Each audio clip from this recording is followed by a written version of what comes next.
Bom, para todos de volta ao vivo. Hoje a gente tem participação do Fundo Brasil de Direitos Humanos aqui no programa.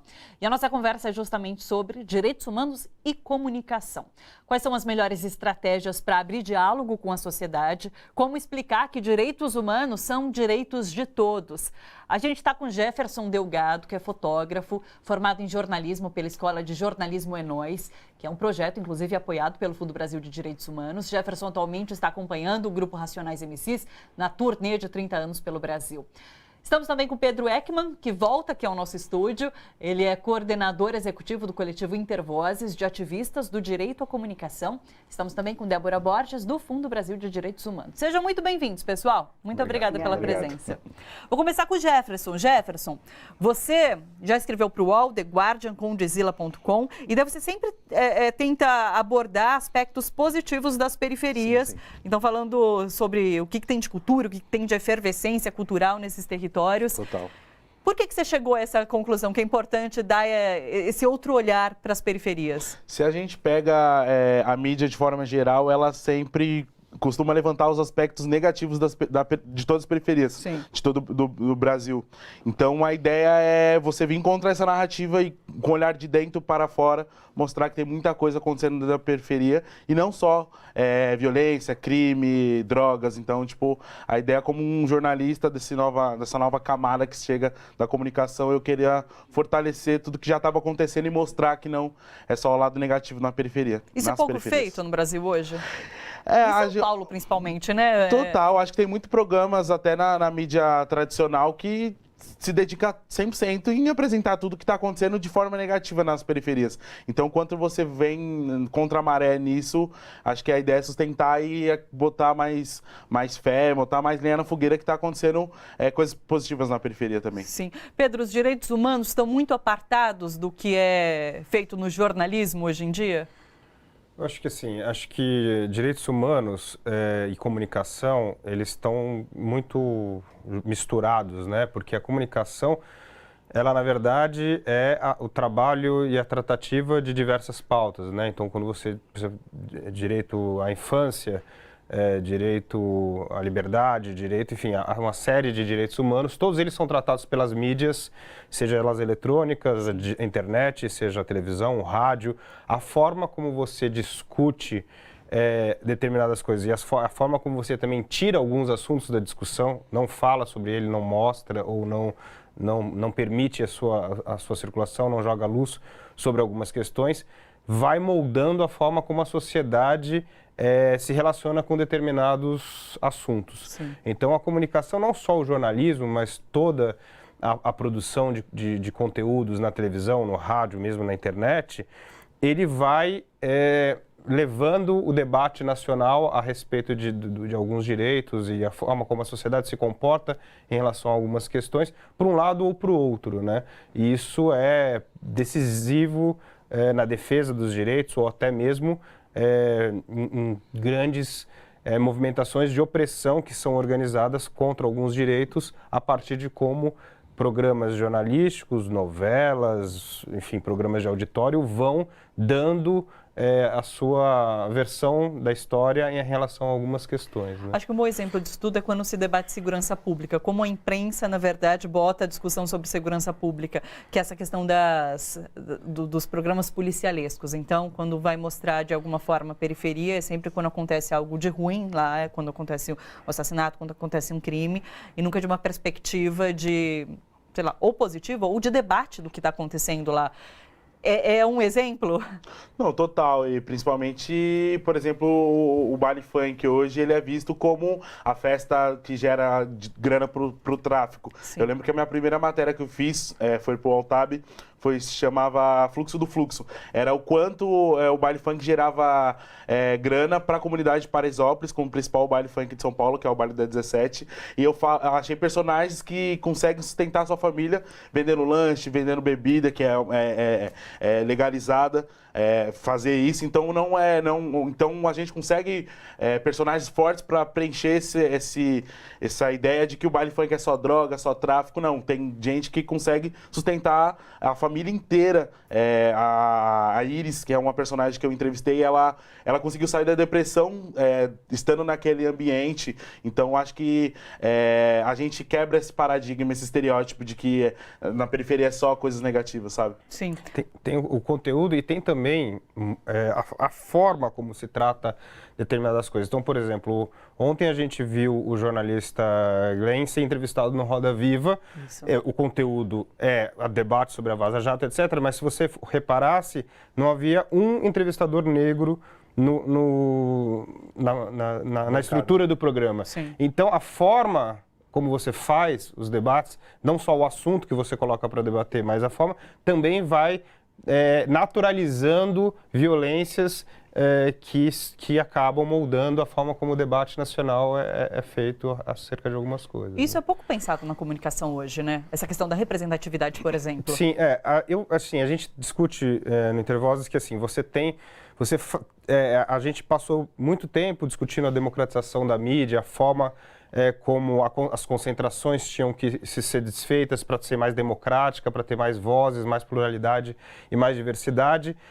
O protesto em relação a como a estrutura é feita é muito importante, mas eu acho que também a gente tem que se debruçar muito ao protótipo e não só ao protesto. Ou seja, a gente tem que se dedicar a conseguir fazer aquilo que a gente acha que é importante que seja feito. Porque se a gente ficar só dizendo isso está errado, aquilo não pode ser, isso é importante e legítimo, mas a gente precisa ter iniciativas como aqui desse programa, como a da TVT, como a gente precisa colocar e fazer e produzir a comunicação que a gente acha que é importante, porque senão a gente fica só numa movimentação reativa e não experimenta a realização de fato do que a gente acha, e aí acaba, até numa emissora pública, a não ter prática democrática consolidada, porque a gente não se propõe muito a fazer mais do que a contradizer coisas, enfim. Sim, e daí nesse sentido a Escola é Nós, apoiada pelo Fundo, tem um papel importante. Sim, com certeza.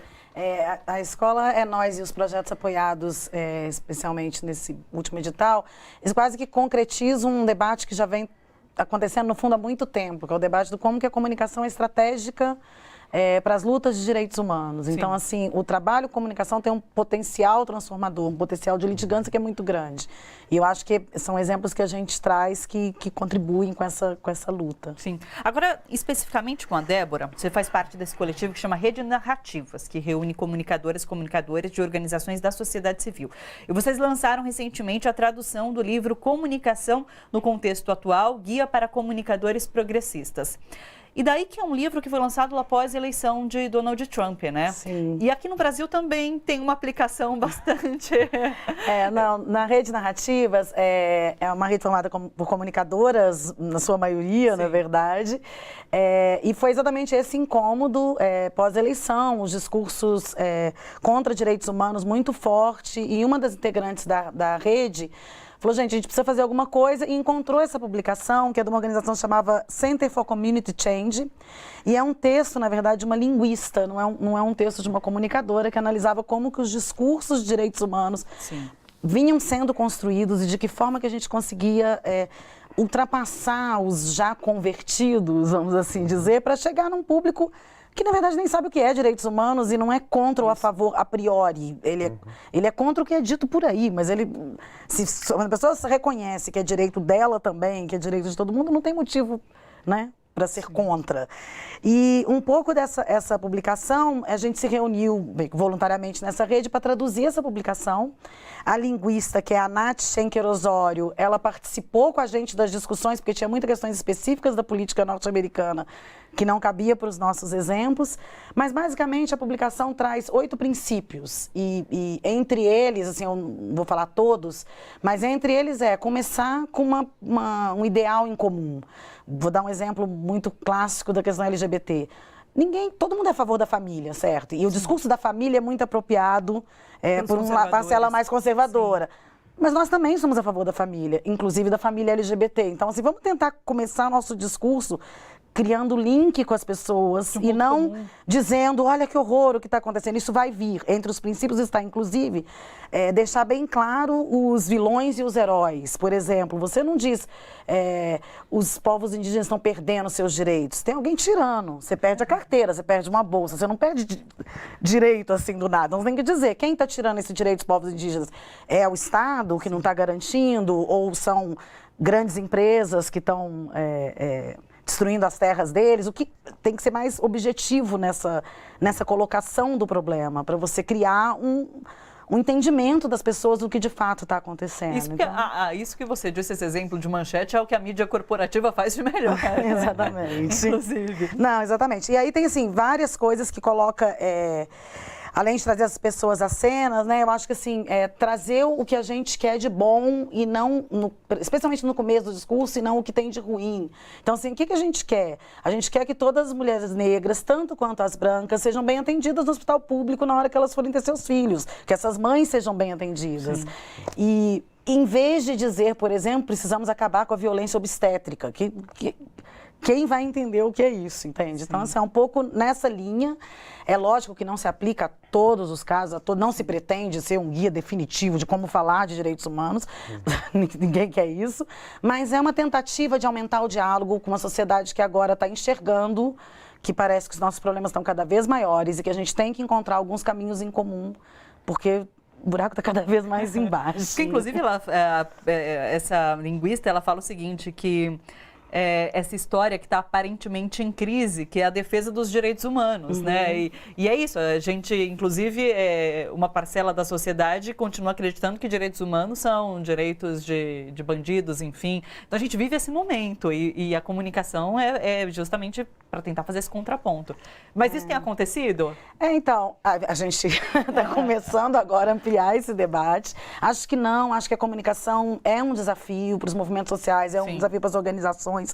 Eu acho que tem um ponto que a gente sempre tem que retomar um pouco a história, né? Os movimentos sociais, as organizações foram consolidadas, especialmente aqui no Brasil, num período de quase também censura, e que as pessoas trabalhavam muito na clandestinidade. Então, essa cultura do eu tenho que fazer e dizer e colocar para fora e fazer chegar no mundo, não é uma coisa que está tão... Agora já está, obviamente, já tem uns 5, 10 anos que isso já está, mas isso é muito recente, se você pensar. Então, ainda tem muito trabalho para a gente fazer para colocar a comunicação de uma forma estratégica. E esse ponto de achar um lugar comum com a pessoa que você está dialogando, gente, é basicamente o cerne dos direitos humanos, entendeu? Sim. É simplesmente entender que é de todo mundo, é dos bandidos, sim. A gente faz questão de não negar isso, porque são pessoas, e a gente tem que ver como é que a gente está lidando com essas pessoas, e que tipo de retorno a gente tem disso, inclusive, se você quiser ser mais pragmático. Sim. Qual o resultado de você fazer esse encarceramento em massa, especialmente da população negra que a gente faz hoje.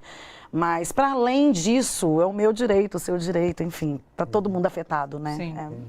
Essa história de converter os convertidos e, enfim, buscar os outros, né? Mas daí é um jogo bastante duro em relação ao peso que tem a mídia tradicional e corporativa hoje, né? Então, por exemplo, citando um caso de hoje, 2 casos, na verdade, quero pedir o comentário de vocês. O primeiro que foi no Rio de Janeiro. Então, aquele é um lugar super pobre, que é a Vila Kennedy, ali na Cidade de Deus, no Rio de Janeiro. E daí é uma ação da Polícia Militar, um pedreiro foi morto. E daí a gente acaba fazendo a ligação com a fala do governador Witzel, porque inclusive o pedreiro estava batendo lá, estava com o martelo na mão, e o Witzel falou no passado que é para atirar quem estiver portando fuzil. E daí, com essa história, já morreu um menino que estava com tênis na mochila, enfim, as pessoas que não tinham nada a ver com isso e acabaram mortas. Enfim, eu queria que vocês dissessem como fazer um contraponto, porque você falou, não é para apontar os problemas, né? A gente não pode ficar só apontando, a gente tem que fazer também. Mas é que só aparece quando é esse tipo de ação, esse lugar só é mostrado quando tem um tipo de ação violenta dessa maneira, porque até então não se sabia que existia, talvez, enfim. Como que vocês avaliam tudo isso? Não, eu acho que, enfim, temos que apontar os problemas, né? Não acho que a gente não pode se acomodar nesse lugar do protesto. A gente tem que experimentar o protótipo também para, junto com o protesto, conseguir criar uma outra forma de produção e distribuição de comunicação que atenda a essa diversidade e ao debate público de uma forma mais consistente. Esse caso do Rio de Janeiro, enfim, a forma como a coisa se apresenta já vai condicionando a leitura, né, da sociedade. Então, assim, tinha a polícia e estava na favela. Então, isso já pressupõe, pela forma como eles colocam, que tinha alguma coisa errada. Né? Só que não necessariamente tinha alguma coisa errada. É que a gente está há décadas ouvindo e discutindo que se a polícia estava na favela, ela estava fazendo o certo e quem estava na favela estava errado, né? Porque, pois, afinal, a polícia, em tese, não poderia fazer nada errado. Então, e aconteceu alguma fatalidade? Isso é uma fatalidade. Mas não, isso é uma prática de violência do Estado e isso não é apresentado dessa forma. Nunca é apresentado dessa forma, né? É sempre apresentado como foram lá fazer uma coisa direito e deu alguma coisa errada, se deu alguma coisa errada, e às vezes nem isso é relativizado, né? Às vezes não, se morreu é porque estava fazendo alguma coisa errada mesmo, não foi um acidente. Sim. Então, assim, essa naturalização da forma como as histórias são contadas é que vai criando e aumentando a violência, enfim, junto com a própria prática violenta, de uma forma estrutural na sociedade, né? E de uma forma das pessoas começarem a ser cada vez mais punitivistas, cada vez mais desejando a aniquilação do outro e não um processo de transformação social, onde o outro possa se transformar e onde, enfim, a sociedade possa ser uma sociedade saudável, né? Então, é mais um capítulo de tantos que a gente viu e vai ver, porque isso está muito presente na sociedade e agora mais nos governos, na maioria dos governos que estão colocados, né, isso está naturalizado e está sendo colocado como uma nova fase da política brasileira, onde o outro não será tolerado. Sim, né? Essa necropolítica, como Exato. muitos têm chamado. Inclusive, estava acompanhando a Globo News agora pela manhã e ela começou com o helicóptero ali rondando o lugar porque estava acontecendo uma manifestação dos moradores. Então, nem se sabia o que, mas manifestantes, eles estão bloqueando a rua, tem ônibus pegando fogo e depois foi se entender que uma pessoa tinha morrido ali por conta de uma ação policial. Mas, enfim, o segundo episódio, vou pedir até para você também, Jefferson, comentar, esse caso de tortura de um menino de 17 anos, negro, num supermercado em São Paulo, que ele foi pego roubando uma barra de chocolate e ele foi torturado pelos seguranças, enfim. E é um caso absurdo. E daí muita gente tem comentado o fato dessa imagem estar circulando de uma forma também de muita exploração daquela imagem. O que você pensa disso tudo? A gente vive um momento, como os companheiros já que falaram, a gente vive um momento de turbulência, de que tudo está acontecendo ao mesmo tempo. E as ideias do governo representam muito o que muitas pessoas já tinham na cabeça e agora eles podem ter uma liberdade maior. Parece que eles enxergaram a liberdade maior de expressar seu ódio, né? Então, tipo, o caso de seguranças em mercados agora tem uma atitude mais truculenta do que já tinha antigamente. Então, a gente não vê só esse caso agora do supermercado que aconteceu ontem, mas a gente vê o do Extra, por exemplo, que enforcou e matou também. Então, diversos casos assim. Então, antigamente parece que era mais discreto. Hoje tá mais mil grau ainda, falando diretamente mesmo. É um momento de atenção, da gente trocar muita ideia. Tudo que aconteceu ontem no Twitter mesmo, tava tudo bombando, todo mundo falando. Porque esse caso parece até lembra muito episódios da escravidão, né, mano? De chicotear. Que papo é esse? Então, é um momento de atenção, assim, ficar redobrado e comunicar muito o que está acontecendo, a dialogar e aquilo, a gente fica nessa. A gente vai só falar, a gente vai ter políticas efetivas para mudar esse quadro, sabe? Mas a gente pensa que isso está enraizado no próprio governo do país, que são a prática de ódio. Então é uma coisa a gente ficar muito próximo, não naquele discurso de ninguém solta a mão de ninguém, mas fazer práticas efetivas, sabe? Acompanhar o caso, como é que vai ser, o supermercado vai responder de que forma? Sim. O segurança, ele é o causador da parada ou tá enraizado também?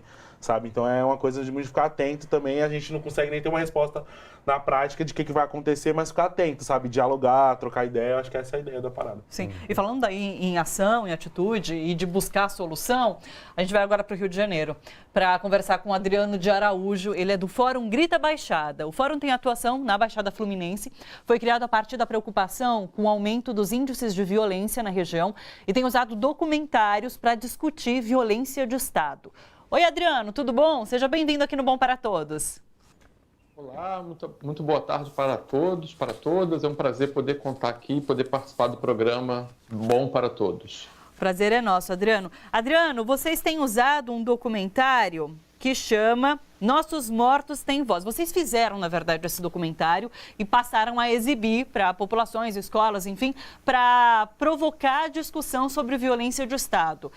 Como que tem sido esse debate quando vocês apresentam esse documentário? Eu queria que você falasse, inclusive, um pouquinho sobre o documentário, a gente vai rodar algumas imagens. Me conta um pouquinho sobre esse projeto.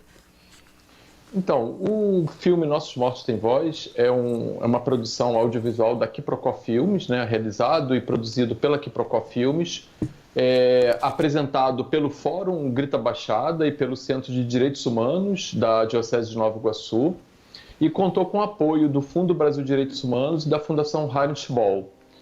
O filme ele retrata a história de violência de Estado na Baixada Fluminense a partir do protagonismo de mães e familiares de vítimas de violência. Então, a Baixada Fluminense registrou uma chacina que ceifou a vida de 29 pessoas em 2005, nas cidades de Nova Iguaçu e Queimados. E uma dessas mães é personagem desse filme, contando essa história, contando essa trajetória de violência de Estado na Baixada Fluminense. E com a Quiprocó Filmes e o Centro de Direitos Humanos, o Fórum Grita Baixada conseguiu, a partir desse filme, levar esse audiovisual para escolas públicas, para igrejas, associações de moradores, coletivos culturais de jovens, para debater o tema do genocídio, para debater o tema da violência de Estado, para a gente poder, de fato, levar essa temática da violência para a população da Baixada Fluminense, uma área do estado do Rio de Janeiro que concentra os maiores indicadores de violência letal, feminicídio, encontram-se aqui na Baixada Fluminense, números que são superiores à da capital do estado. A gente está discutindo comunicação. Por que vocês escolheram esse formato documentário? Quando vocês apresentam um documentário, você acha que toca de uma maneira diferente? Que a discussão é feita de uma maneira diferente a partir do momento que você expõe relatos de vítimas? Sim, o Fórum Grita Baixada ele já tinha lançado há alguns anos atrás, um relatório chamado Um Brasil Dentro do Brasil Pede Socorro. O relatório ele teve uma importância muito grande, levamos para universidades, enfim, mas nada se compara ao poder, à potência do documentário, do audiovisual. Primeiro porque a gente leva o filme, esse documentário, ele tem cerca de 30 minutos, sempre com a presença e o protagonismo de mães e familiares de vítimas de violência. Ou seja, as mães que aparecem no filme são as mesmas mães que circulam com o filme nas escolas, e isso gera um impacto muito grande. Não é simplesmente a exibição de um filme, é de fato um relato de vida, da luta e do luto de mães e familiares, e é muito comum. As pessoas, quando terminam o filme, não sabem se aplaudem ou se abraçam essas mães. Porque não é simplesmente uma história, são histórias de vida, não é simplesmente um registro da violência. São histórias de vida, de dores, de angústia, de esperanças, de sofrimento desses familiares. Então, com a exibição do documentário, a gente percebeu que a gente consegue, de fato, chegar melhor às comunidades, aos jovens de escolas públicas. Se a gente fosse simplesmente debater o tema dos direitos humanos, ou do racismo, ou da violência de Estado, a gente acredita que não chegaria a falar de uma forma tão próxima a esses jovens e a moradores da Baixada, se não fosse pelo documentário. Então, a gente tem verificado como que essa dimensão cultural, artística, ela é extremamente poderosa para a gente poder dialogar sobre direitos humanos na Baixada Fluminense. Agora, o Rio de Janeiro passa por um momento bastante tenebroso. Inclusive, a gente comentou aqui no estúdio esse episódio de hoje na Cidade de Deus, em que um homem foi morto pela polícia. Como que é discutir violência de Estado nesse momento no Rio de Janeiro? Você sente que as pessoas entendem o que é violência de Estado? Ou vocês têm que partir desse princípio de explicar o que é violência de Estado?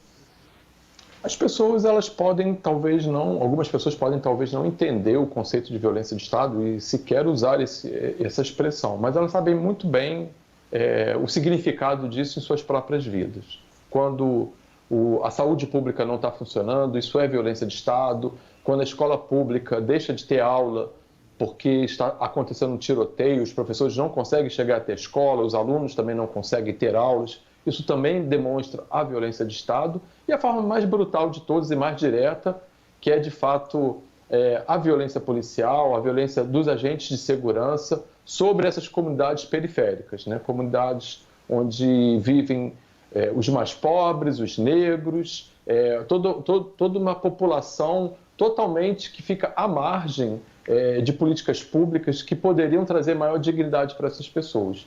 Então as pessoas sabem na pele, sentem literalmente na pele o que é essa violência de Estado. A relação de agentes públicos com grupos criminosos manifesta e expressa essa violência de Estado, o descaso das autoridades com essa população periférica verbaliza e demonstra o que é essa violência de Estado. Então as pessoas podem talvez nem usar o termo violência de Estado, mas elas sabem identificar com muita clareza como essa violência se manifesta, como ela se configura. Adriano, parabéns pelo debate, pelo fórum, pelo trabalho que vocês desenvolvem aí na Baixada Fluminense. Vocês estão preparando agora o lançamento do segundo, é isso, né?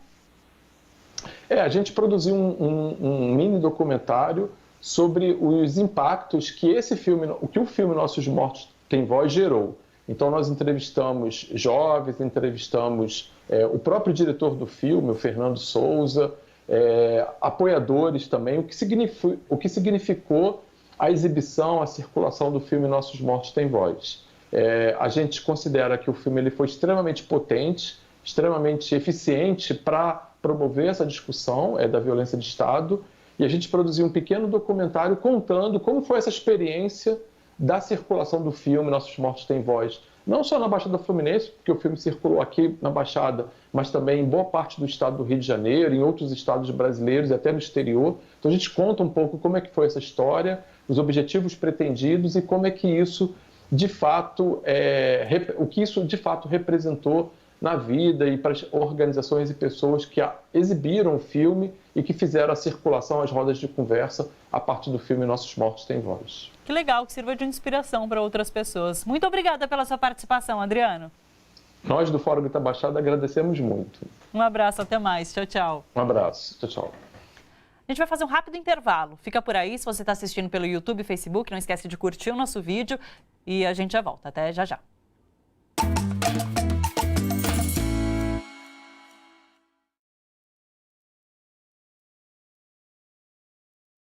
Pro estúdio, tá bom? Uhum.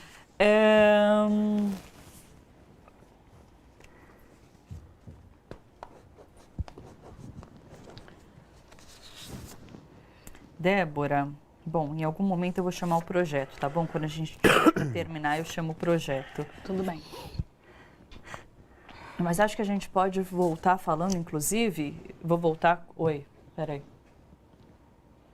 Eu volto com conversa no estúdio para depois colocar a rede, tá bom. Então, eu vou voltar com você, Débora, falando exatamente sobre essa fala de que a gente precisa falar... Apareceu. Mantemos Rede Nossa São Paulo, depois do estúdio. Que a gente precisa falar dos heróis para acentuar o papel dos protagonistas da luta, tá bom? E como isso é importante quando se trata de comunicação. Falar sobre as pessoas que lutam, as pessoas que fazem esse enfrentamento... Daí a gente até pode, o Jefferson entrar nessa para falar sobre esse contraditório que se faz presente na imprensa. Beleza. Rede Nossa São Paulo? Tá bom.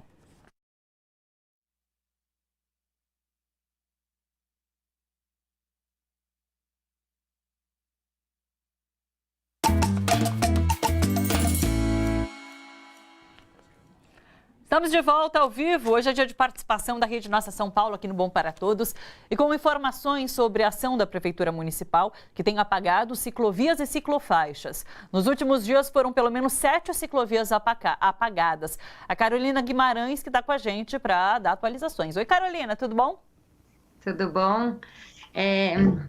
Sim, realmente temos visto algumas das ciclovias e ciclofaixas sendo apagadas e o que vai muito contraproducente todo o esforço que foi realizado para realizar o plano de cicloviário, porque foram várias audiências públicas realizadas, fez muita participação social, onde pessoas puderam realmente dar o seu input, os seus insumos sobre como conectar essa malha viária.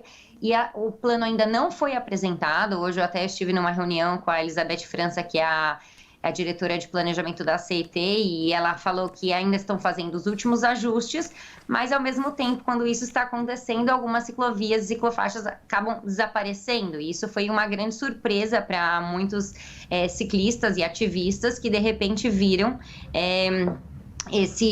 essa ciclofaixa sem nenhuma sinalização, né? E existe realmente dentro do programa de metas do Covas a meta de requalificar 310 quilômetros. E dentro dessa requalificação, você vai ter que pôr novo concreto, você vai ter que fazer alguns investimentos na infraestrutura. Então, realmente, pode ter sido apagada para ser requalificada. Porém, sem essa informação e sem esse aviso prévio, eles estão dando um tiro no pé, porque realmente a ideia de você aumentar essa malha, que é 173 quilômetros novos, e esses requalificados, criou uma proximidade, né, realmente, da prefeitura com esses ativistas da mobilidade ativa. E aí agora, esses ciclistas, eles estão acompanhando, muitos movimentos estão acompanhando o que está acontecendo. Teve algumas ciclovias que já começaram a receber algumas notificações falando que realmente estavam no processo e outras estão sob questionamento. E as pessoas ficam muito desesperadas, porque muitas vezes você já usava isso como seu caminho, né? A pesquisa OD, a última pesquisa de origem e destino do metrô, mostrou que houve um aumento de 24% no uso dessa infraestrutura. Essa infraestrutura ela é muito importante porque realmente garante a segurança não só do ciclista, mas também ela diminui a velocidade nas pistas. Isso a CT já mostrou que diminui muitos os acidentes. E aí, agora está nesse processo meio obscuro, meio nebuloso de o que vai ser feito. Então, infelizmente, ainda essas informações elas estão sendo captadas, os ativistas eles estão super de olho, existem algumas informações também que eu não vou entrar muito no detalhe, porque tem ativistas falando que tem vereadores que querem apagar algumas ciclofaixas, e outros falando que não, que é para melhor conectar e tal. Mas a ideia, né, seria que o plano deveria ter sido aprovado e publicado e isso ter sido construído conjuntamente, né? Porque uma vez que você não tem essa ciclofaixa, o carro já começa a avançar, você começa a criar um novo hábito, então você vai um pouco contra o que você está tentando promover. Sim, eu vi uma entrevista do Bruno Covas, inclusive falando que algumas seriam apagadas definitivamente porque se constatou que elas não eram utilizadas. Mas para qualquer modificação você precisa fazer audiência pública antes, não dá para sair apagando justamente, simplesmente porque, não estão usando, eu vou apagar. Sim, e o que é interessante também, porque que depois o secretário de transporte vai à CBN falar com o cicloativista, e aí ele fala que ele usou a palavra errada, que ele deveria ter falado não apagar, mas requalificar, que na verdade nenhuma vai ser apagada. Então, você tem mensagens contraditórias da prefeitura. Então, esses cicloativistas, eles estão querendo entender, porque nas audiências públicas foi feito exatamente isso, foi repensar, né, como que essas faixas, elas poderiam ter mais conectividade com os modais, porque o que foi aumentado realmente, essas viagens que aumentaram foram de curta distância, então é você fazer essa última milha, né, você pega um metrô, depois pega a bicicleta, o que é ótimo, especialmente quando o Covas está se posicionando como um prefeito amigo das mudanças climáticas, climáticas, né, para combater as mudanças climáticas. Tem um plano sendo feito com uma outra rede, que é uma rede internacional de C40, para o plano de ação climática. E o transporte, né, é muito importante, especialmente para reduzir as emissões de gás de efeito estufa. Então, esse plano ele é muito importante, é o que ele vai entregar, porém o como que a gente está questionando, né? Porque você cria uma confiança e depois você faz isso e você tira essa transparência e essa aproximação, gestão e sociedade civil. Então, é um pouco isso que a gente não entende. Vamos acompanhar? Vamos ver se essas ciclovias realmente...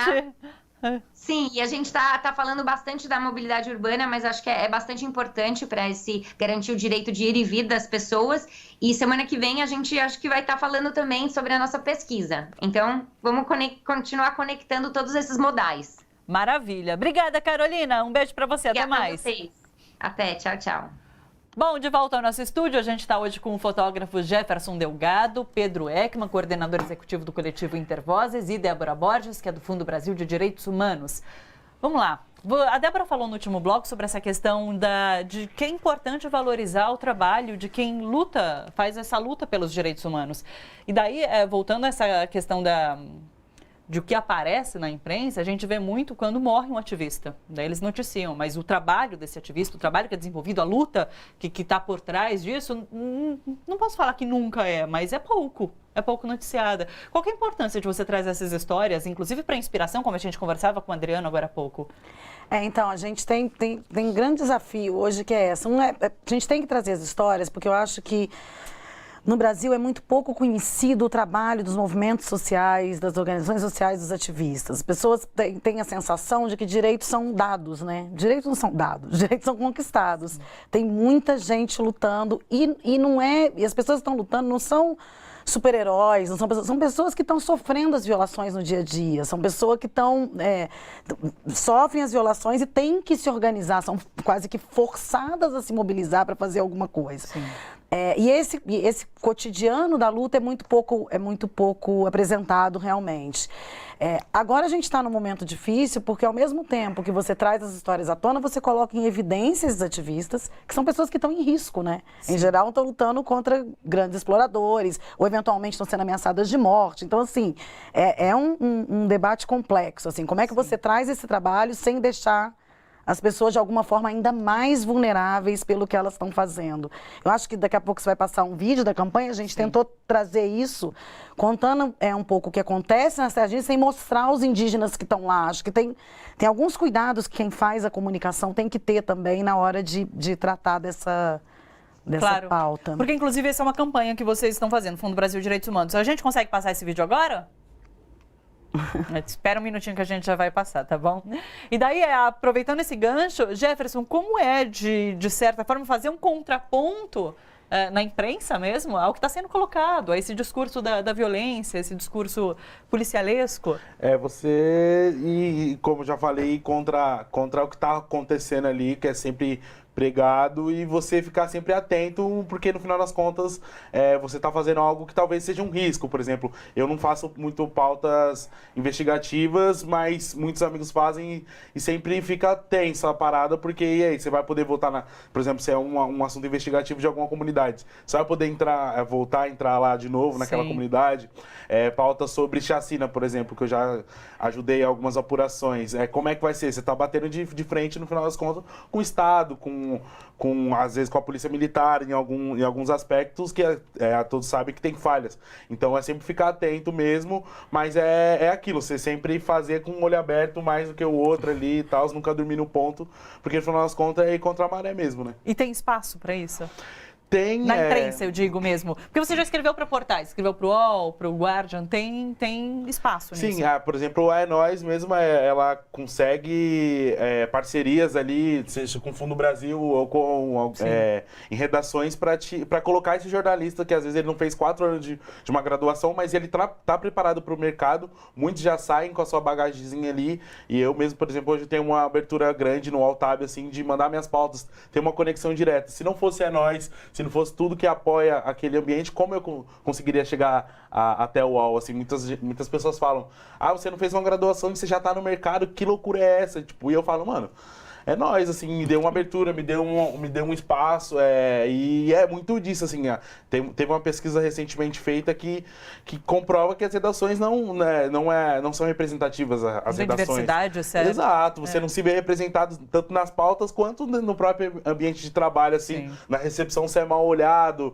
e aí você sobe e vem entregar o quê? Não, eu sou jornalista, não sou um office boy, tá ligado? Então, tipo, é muito dessa ideia, assim, então você não se vê representado e a gente vem com essa totalmente direto contra tudo isso que é o sistema jornalístico hoje do país, tudo que é midiático hoje, você não se vê enxergado. Então é uma luta diária, assim, mas que estamos conseguindo chegar devagar, mas estamos. Sim, a gente está acompanhando suas imagens, inclusive. Isso aí é bacana. Alguns cortes de cabelo. Essa é a Jardim Peri, que eu fiz, um evento da Tati Trace. Esse é algumas do Racionais, da turnê de 30 anos que eu tô acompanhando agora também, que está sendo uma experiência bacana também. E uma entrevista que eu dei recentemente, eu comentei que alguns casos são oportunidades, seja esse da É Nóis, seja esse do Racionais também. Esse é o Baile da Gaiola, que tá sofrendo um ataque direto do Estado, dessa política do governador Nova, agora o Renan da Penha, que está preso, que está sofrendo grandes ataques, e agora teve seu habeas corpus negado também, que é um jovem que está conseguindo ganhar dinheiro com um trabalho de periferia, que é o funk, que estava conseguindo viajar pelo mundo, ganhando dinheiro e fazendo dinheiro de forma legítima, e aí vem um ataque direto do Estado, onde forja o jovem que ele era ligado ao tráfico e que isso e aquilo, mas não, é um jovem negro ganhando dinheiro, e isso parece que é crime no Brasil, né? Sim. A gente não pode ganhar dinheiro. E nesse sentido, a própria comunicação contribui com a criminalização. A gente está falando de ativista, do próprio baile funk, é uma decisão. Não, sem dúvida, é aquilo que a gente estava discutindo. Você vai naturalizando linguagens e espaços e formas de apresentação que as pessoas já estão condenadas só pelo fato de ter sido acusadas, né? Elas não têm a menor chance de se colocar de outra forma perante a opinião, porque elas já estão previamente condenadas por tudo que foi dito historicamente em relação a isso, e foi dito por uma parcela muito pequena da sociedade, né? Então, outro dia eu vi no próprio site do Tribunal de Justiça de São Paulo uma foto de comemoração de 145 anos dos desembargadores, onde você só tem centenas de homens brancos presidindo os tribunais em São Paulo, né? Então, assim, é uma foto que diz por si o que é esse tipo de coisa, né? E isso, assim, essas coisas, como é que a comunicação trata isso? Como uma coisa normal. Sim. Ela não problematiza essas questões, ela não fala, olha, tem uma coisa errada aqui. Ela apresenta esse tipo de mérito como se fosse algo que segue o curso da história normalmente. E a gente tem que desnaturalizar isso, mostrar, isso aqui por si só é uma violência, né? Essa composição da justiça brasileira, assim como a composição do Congresso, assim como a composição das redações, assim, ela tem uma cara, tem uma forma, e essa forma não é natural. Sim. Ela foi construída com muita violência e com muita, parcialidade de interesses privados, né? Sim. Vamos aproveitar para ver agora, então, o vídeo do Fundo Brasil de Direitos Humanos? Roda pra gente.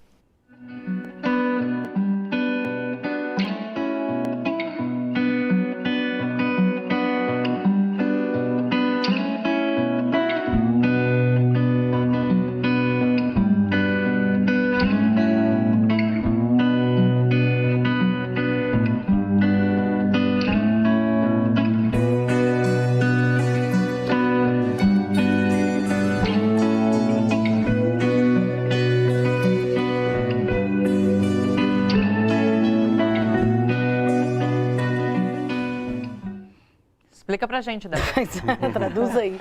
Não, a gente... essa história de colocar a história das pessoas, ou de que forma que você coloca o problema objetivamente, sem levar risco, acho que foi um pouco o caminho que a gente encontrou para isso, mas o lance desse vídeo é mostrar um problema de uma forma um pouco mais concreta, com fotos do problema, imagens do problema, uma produção muito simples, na verdade. Mas o principal é mostrar para as pessoas que elas podem contribuir para acabar com esse problema. Sim. E aí eu acho que esse é o lance da campanha, nosso conceito da campanha nova agora de mobilização da sociedade é construa pontes e não muros. Então a gente quer, da mesma forma que a gente falou há pouco, que a sociedade como um todo não sabe ao certo como funciona a sociedade civil organizada, os movimentos, as lutas, ela também não sabe como participar disso e como eventualmente se engajar nessas lutas. E o fundo, eu acho que a gente essa ideia da ponte é uma coisa que está muito na gente, porque a gente, na verdade, a gente faz várias pontes. A gente faz pontes entre o nosso apoio, os grupos que a gente, né, participam dos nossos editais, eles com as comunidades nas quais eles atuam, a gente com os nossos financiadores carreando esses recursos para quem está fazendo o trabalho de base. E o que a gente quer é isso. A gente acha que a gente está num momento que não deixa de ser uma oportunidade, pode parecer uma loucura otimista falar isso, mas não deixa de ser uma oportunidade que eu acho que tem muita gente, especialmente a classe média, que estava pensando talvez pouco ou só dando algumas curtidas, como a gente fala, um ativista de rede social, sim. dando uma curtida ou outra em alguma coisa, mas que agora está com um desejo maior de se engajar, está com uma preocupação maior de chegar em quem está fazendo a luta, ainda que não possa fazer isso pessoalmente por outras questões. Então, acho que a ideia agora da campanha Construa Pontes é a gente chegar nessas pessoas e dizer, aqui tem um caminho. A gente apoiou mais de 400 grupos, eles estão na ponta, você vai conseguir apoiar indígenas que estão no Amazonas, mulheres do Nordeste, vai poder apoiar a população LGBT no país inteiro. Então, assim, vem com a gente, ajuda a gente a construir essas pontes, porque a luta é grande e está prometendo aí que vai durar ainda um tempo. Sim, a gente escolhe uma pauta e vamos em frente. E vamos né? em frente, exatamente. A ideia é essa. Pessoal, quero agradecer muito a presença de vocês. Muito obrigada, Fundo Brasil, por sempre trazer pautas tão bacanas aqui para a gente discutir no estúdio. Valeu demais. Obrigada pela presença, pessoal.